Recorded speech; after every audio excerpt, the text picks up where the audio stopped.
नमस्कार, straight news में आपका स्वागत है। बुलेटिन की शुरुआत करते हैं खास खबरों के साथ। भोपाल में अपराध करोगे तो पुलिस छोड़ेगी नहीं। जी हां, अपराधियों से अब एक दिन में भोपाल में करीब 50 बॉन्ड भरवा रही है। पिछले कुछ दिनों में अलग अलग अपराधों में आरोपियों को कर चुके हैं करीब 900 बदमाशों से बॉन्ड भरवाए जा चुके हैं।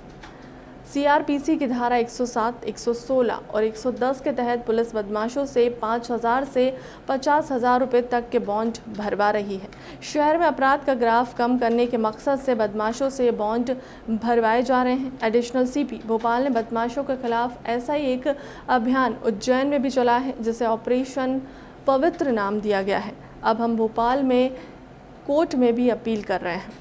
हाँ, कार्रवाई पुलिस लगातार इसमें कर रही है। प्रतिबंधात्मक कार्रवाई के लिए चिन्हित किया गया आरोपियों को उनके जो घटनाक्रम उनके द्वारा किए गए अपराध किए गए हैं उसमें जो गंभीर अपराध हैं उसमें प्राथमिकता का भी क्रम बनाया गया है। तो चिन्हित करके कार्रवाई पुलिस द्वारा लगातार की जा रही है सभी थाना क्षेत्रों में, जिससे जो गंभीर अपराध हैं, सनसनीखेज अपराध हैं, उसमें पहले तो कमी आए। साथ ही जो अपराध का आंकड़ा है, जो आदतन अपराधी हैं वो पुनः अपराध में लिप्त ना हों, इसके लिए भी कार्रवाई जारी है। इसका जो फाइनल आउटकम है, जो निष्कर्ष है, उसके लिए कुछ समय देना आवश्यक है कि किस प्रकार अपराध के आंकड़ों पर ये असर डालेगा। लेकिन ये अवश्य है कि जो भी प्रतिबंधात्मक कार्रवाई की जाती है वो अपराधी को अपराध करने से पुनः रोकने के लिए ही की जाती है और उसका जो असर है वो देखने को मिल रहा है। विदिशा नगर में लगाई गई महापुरुषों की प्रतिमाएं और उनके पेडेस्टल हो रहे हैं क्षतिग्रस्त। करीब 2 साल पहले लगाई गई थी शहर में आधा दर्जन से ज़्यादा मूर्तियों को रखने वाले स्टैंड, जैसे पेडेस्टल कहते हैं, वो हो रहे हैं क्षतिग्रस्त। नगर पालिका के इंजीनियर रोड ठेकेदार द्वारा लाखों रुपए का किया जा रहा है भ्रष्टाचार। नगर पालिका द्वारा 2 साल पहले शहर के विभिन्न चौक चौराहों पर महापुरुषों की और धर्म से जुड़े महापुरुषों की मूर्तियां स्थापित की गई थी। अलग अलग समाजों की मांग पर अलग अलग स्थानों पर मूर्तियां लगाई गई थी। क्या है, करीब 7-8 मूर्तियां लगाई गई थी गत वर्ष कोरोना से कुछ पहले। तो उसमें जो प्लेटफार्म बनाए गए थे, प्लेटफार्म हमारे सहायक असिस्टेंट इंजीनियर और एग्जीक्यूटिव इंजीनियर के देखरेख में ही बने थे। कतिपय कारणों से कहीं हमने देखा कि स्टील निकाल लिए गए हैं। इसकी सूचना हमने थाने में भी दी है। जैसे चंद्रशेखर आज़ाद की मूर्ति जो मेडिकल पे है, वहाँ के स्टील और टाइल्स बाकायदा चोरी किए गए थे। तो निश्चित रूप से हो सकता है नीचे से उखाड़ना आसान रहा होगा, जोर से चिपका नहीं होगा। वैसे वो उखड़ भी जाता है थोड़ा सा, अगर तरीके से उखाड़े। और भी अबुल कलाम आज़ाद के यहाँ के टाइल्स उखाड़ लिए गए हैं। करीब 5-6 जगह के प्लेटफॉर्म क्षतिग्रस्त किए गए हैं, जिनके पुनर्निर्माण का आदेश मैं दे चुका हूं, तो उसको मेंटेनिंग कर लिया जाए।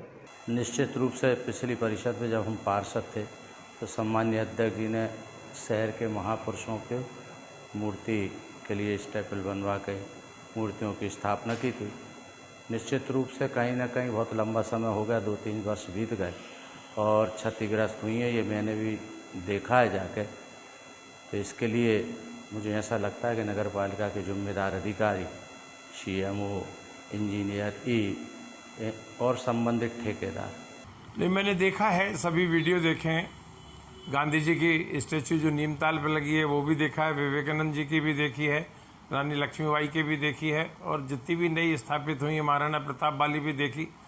इन सब में सही तकनीक का उपयोग नहीं हुआ, सही मटेरियल नहीं लगाया गया। हो सकता है सही सुपरविजन, टेक्निकल खामी नगर पालिका की रही हो सकता है ठेकेदारों ने लापरवाही में काम किया हो सकता है जिस स्तर का मटेरियल इनके कंस्ट्रक्शन में या इस ग्रेनाइट को लगाने में उपयोग करना चाहिए था, इसकी क्योरिंग में समय देना चाहिए था, वो नहीं किया हो। तो एक बहुत बड़ी लापरवाही है और गंभीर विषय है।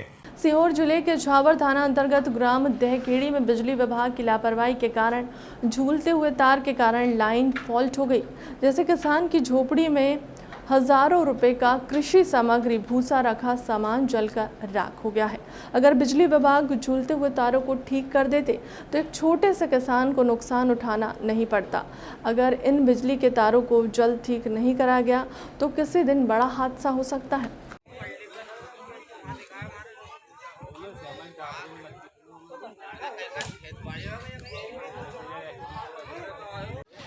ये देखिए लाइट की लापरवाही से आग लगी हुई है ग्राम देखेड़ी में।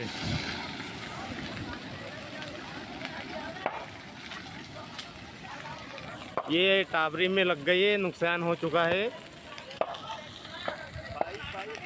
सुबह सागर की तरफ से टीकमगढ़ आ रहा ऑयल से भरे ट्रक में आग लग गई। अचानक धू धू कर जलने लगा ट्रक, तेज लपटों में तब्दील हुआ नज़ारा राहगीरों द्वारा फायर ब्रिगेड को दी गई सूचना मौके पर पहुंची। फायर ब्रिगेड घंटों की मशक्कत के बाद आग पर काबू पाया गया।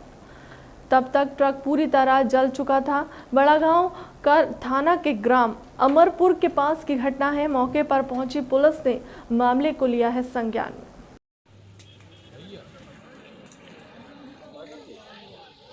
राकेश तिवारी। तिवारी जी बताएं, जो आग लगी है ट्रक में, क्या है ये ट्रक जो है बड़ा गांव तरफ से टीकमगढ़ की ओर जा रहा था। इसमें आयल भरा था और ये जो है इसमें यहाँ अमरपुर के आगे खंडिया पे इसमें आग लग गई। ऐसे हमको सूचना मिली है तो हमने यहाँ करके ट्रैफिक को कंट्रोल किया है, फायर ब्रिगेड को बुलाया है और उसको हम बुझाने का प्रयास कर रहे हैं।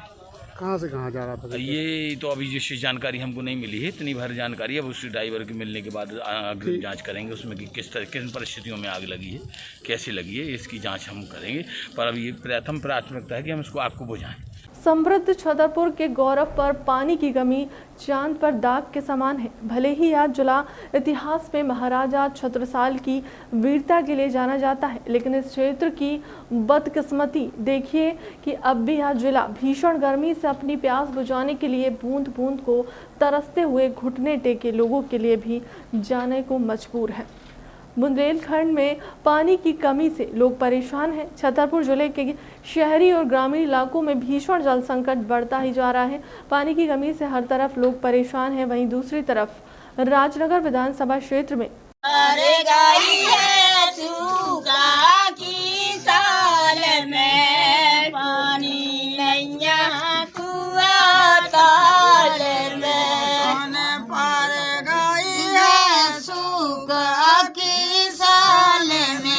पानी नैया कुआ ताल में हमरे जानल नैया को माने ताले तलैया मेर वाले पानी बरसते नैया।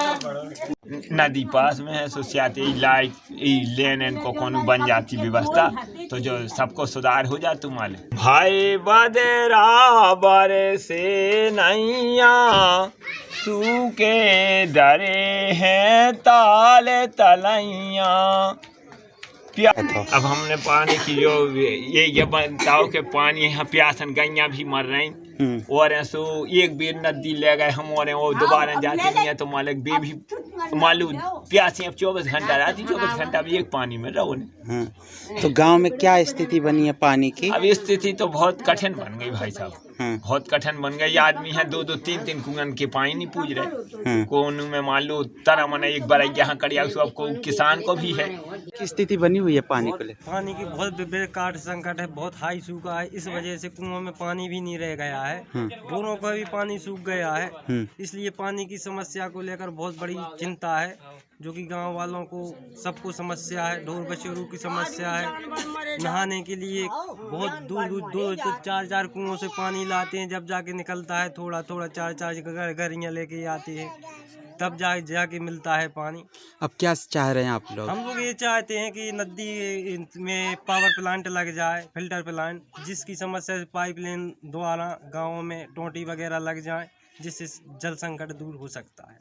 सूत्रों से मिली जानकारी के अनुसार सामुदायिक स्वास्थ्य केंद्र लटेरी में पदस्थ बीएमओ डॉक्टर सुरेंद्र धाकड़ और डॉक्टर चंद्रभान सिंह धाकड़ द्वारा सालों से रखा अस्पताल का कबाड़ अन्य सामग्री के साथ विगत 15 मई की रात को राशि में सामुदायिक स्वास्थ्य केंद्र में लटेरी में विगत वर्षों से रखा कबाड़ सामग्री, जिसमें पुरानी लोहे की कुर्सियां, सैकड़ों पलंग, एक्सरे मशीन आदि सम्मिलित हैं। अवैध तरीके से बिना नियम प्रक्रिया के भोपाल से 5 पिकअप लोडिंग वाहन बुलाकर कल रात्रि में भरवा कर भेज दिए गए हैं, जो गंभीर अपराध है। बीएमओ डॉक्टर सुरेंद्र धाकड़ और उनके साथियों द्वारा कबाड़ सामग्री इसमें मटेरियल को बेचने का नियम प्रक्रिया का पालन नहीं किया गया। मेरे पास भी शिकायत आई है, शिकायतकर्ता ने वहाँ कलेक्टर साहब को आवेदन दिया है कबाड़ के संबंध में। हमने उसको पुराना जो अस्पताल में कबाड़ बरसों से भरा हुआ था उसको प्रॉपर से रोगी कल्याण समिति की बैठक करके अनुमति लेने के बाद ये इसको बुक कर दिया है। और उससे जो भी राशि प्राप्त हुई वो हमने आपके रोगी कल्याण समिति लैट्रिन जमा करा दी। आरोप शिकायतकर्ता ने आरोप लगाया है कि उसमें एक्सरे मशीन जो है नहीं, उसमें एक्सरे मशीन नहीं थी। एक्सरे मशीन के जो अवशेष थे जंग लगे हुए 20-25 साल पुराने, उनका खरीद दिया। रोगी कल्याण समिति में आपने अपनी बात रखी, एसडीएम ने अनुमति दी, इस दौरान नियमों का पालन किया गया कि टेंडर प्रक्रिया हाँ, उसका नियम अनुसार ही उसका प्रक्रिया किया गया। तो टेंडर निकले हैं क्या किसी नहीं, अखबार में नहीं दिए हैं, लेकिन वहाँ लोकल लेवल पे जो हो सकता था वो हमने। कितने लोग आए थे इसमें? 4 लोग आए। क्या हुआ है टेंडर? ये 11 तारीख को हमारी मीटिंग हुई थी, उसी दिन उनको बुलाया था। 15 तारीख को जिला कांग्रेस महामंत्री विवेक ठाकुर और कांग्रेस कार्यकर्ताओं द्वारा महंगाई के खिलाफ अनोखा प्रदर्शन किया गया, जिसमें अपने कार्यकर्ताओं साथियों को खाद्य सामग्री और ज़रूरी सामग्री का पर्चा लगाकर उनके बीच दौड़ कराई गई। ईंधन, गैस सिलेंडर, शक्कर, तेल, दाल आदि की महंगाई की दौड़ में विजेताओं को शील्ड और प्रशस्ति पत्र प्राप्त किए गए हैं। विवेक ठाकुर ने बताया कि महंगाई जिस तरीके से लगातार बढ़ रही है, भाजपा सरकार उस पर कोई विचार नहीं कर रही। आम जनता इस मंदिर में लगातार पिस रही है। आज कांग्रेस पार्टी के जिला महामंत्री विवेक ठाकुर जी द्वारा एक प्रतियोगिता रखी है। ये प्रतियोगिता तो है, लेकिन भारतीय जनता पार्टी और केंद्र में बैठी सरकार के खिलाफ करारा तमाचा है। इस देश में इतनी महंगाई बढ़ रही है कि आम आदमी की समस्या दिन प्रतिदिन बढ़ती जा रही है। लोग महंगाई से तंग आकर, आर्थिक तंगी से तंग आकर सुसाइड कर रहे हैं। रोज़ आपके माध्यम से पेपर में पढ़ने को मिल रहा है। इसमें विवेक ठाकुर जी ने एक प्रतियोगिता रखी है। उस प्रतियोगिता का उद्देश्य सिर्फ है, जिस अंधे भक्तों की सरकार जो बैठी है उसको जगाने का उद्देश्य है कि जो बैठी केंद्र में बैठी हुई और प्रदेश में बैठी सरकार जग जाए और हमारी महंगाई कम करे। जिला कांग्रेस महामंत्री विवेक ठाकुर जी ने एक ये अनोखा प्रदर्शन महंगाई के खिलाफ किया है, जिसमें महंगाई खाद्य तेल हो, चाहे रेत हो, सीमेंट हो, गैस सिलेंडर हो और जो भी हमारे अन्य ज़रूरत के सामान हैं, गैस, पेट्रोल, डीजल हो, इनके बीच में एक प्रतियोगिता का आयोजन किया था, जिसमें आज रसोई गैस ने प्रथम पुरस्कार जीता है। ये कार्यक्रम करने का उद्देश्य सबसे बड़ा मानवीय आधार है कि आज जो महंगाई जिस तरीके से बढ़ रही है, आज एक आम नागरिक अपना जीवन नहीं जी पा रहा है, आम नागरिक अपना जीवन नहीं जी पा रहा, लेकिन साथ में एक मोदी सरकार को इन्होंने एक संदेश भी दिया है। देखिए, देश में बढ़ती हुई महंगाई जो है वो लगातार जनता को मारने का काम कर रही है। आम आदमी जो है वो परेशान है। वैसे ही पहले से लॉकडाउन, जीएसटी, नोटबंदी से लोग परेशान थे। लोग आर्थिक तंगी से जूझ रहे हैं। कई रोज़ आप लोग देख रहे होंगे बहुत सारे लोग जो हैं आत्महत्याएं कर रहे हैं आर्थिक तंगी को लेकर। महंगाई जो है वो चरम पे है, लेकिन भारतीय जनता पार्टी की जो सरकार है वो आंख बंद करके बैठी हुई है। लोगों का जीना जो है वो मुश्किल हो गया है। आप देखो, रसोई गैस, सिलेंडर, पेट्रोल, डीजल, खाद्य सामग्री, दाल, घर बनाने का सामान, हर सामान जो है उसके रेट जो है वो आसमान छू रहे हैं, लेकिन भारतीय जनता पार्टी जो है वो चुपचाप बैठी है। जब केंद्र में कांग्रेस की सरकार थी। कोरोना काल से पूरे 2 वर्ष हिंदुस्तान से हाजी हज करने नहीं जा रहे थे। पूरे विश्व में प्रतिबंध लगा हुआ था, लेकिन कोरोना से राहत मिलने के बाद अब 2 साल बाद हाजी हज को जा सकेंगे। भोपाल हज हाउस के सचिव यासिर अराफत ने बताया कि शहर काजी के सामने मध्य प्रदेश से हज को जाने वाले हज यात्रियों का नाम कुर्राबाजी में उठाया गया है, जिसमें सऊदी अरब के हाजियों का कोटा 1780 आया था, लेकिन पूरे प्रदेश में हज के लिए लगभग 4000 लोगों के हज के लिए फॉर्म भरे गए हैं।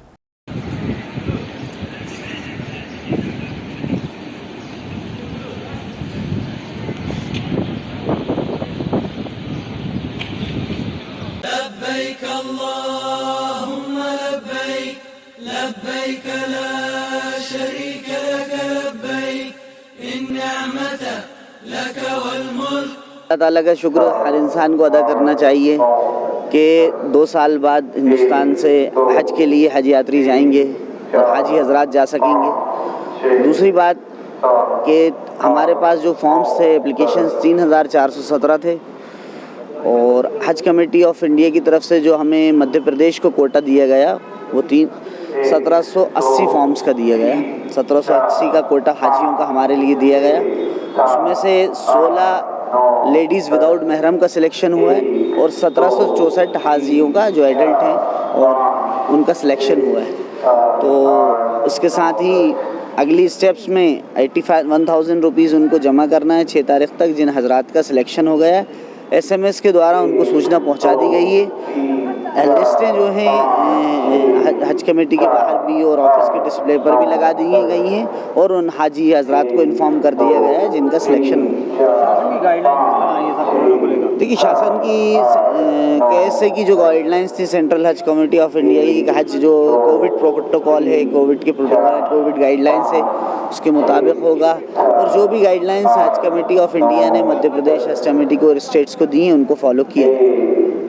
कोयम्बटूर से कश्मीर साइकिल यात्रा पर निकले ईशा वॉलंटियर स्वामी सुरेंद्र 2700 किलोमीटर की यात्रा पूरी करके मुक्तिधाम पहुंचे हैं।